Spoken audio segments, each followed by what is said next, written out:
ഇന്നോ ഇന്ന് ഞാൻ രാവിലെ എണ്ണിക്കാൻ താമസിച്ചപ്പം എൻ്റെ അമ്മ എൻ്റെ അക്കാടെ രാവിലെ തന്നെ കാപ്പി കൊണ്ടുത്തു വിട്ട്. എൻ്റെ വീട് അടുത്തായതുകൊണ്ട് എപ്പോഴും ഞങ്ങളുടെ അമ്മ ഇങ്ങനെയാണ്. ഞാൻ എണ്ണിക്കാൻ താമസിച്ച രാവിലെ തന്നെ കാപ്പി അമ്മ തടയിൽ ഉണ്ടായി കൊടുത്തു വിടും. നോക്കിയാലോ,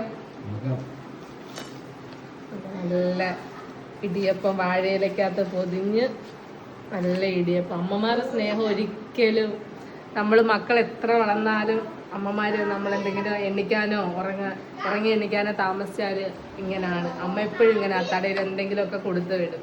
അതിൻ്റെ കൂടെ തന്നെ നല്ല കറി, നല്ല ഗ്രീൻ പീസ് കറിയും കൊടുത്തു വിട്ടായിരുന്നു. എന്നിട്ട് രാവിലെ ആകുമ്പോൾ ഫോൺ വിളിച്ചിട്ട് ചോദിക്കും എന്തോ ഉണ്ടാക്കി, എന്തോ കാപ്പി. എന്നിട്ട് പറയും ഉണ്ടാക്കിയില്ലെങ്കിൽ അത്താഴം ഞാൻ കൊടുത്തു വിട്ടിട്ടുണ്ട്, മേടിച്ചോ എടുത്തോ, എണ്ണിച്ചെടുത്തോ, പട്ടി അല്ലെങ്കിൽ വന്ന് എടുത്തോണ്ട് പോകും, കഥവ് തുറക്ക്. അതൊരു വല്ലാത്തൊരു സ്നേഹം തന്നെ. രാവിലെ എപ്പോഴും ഉണ്ട്.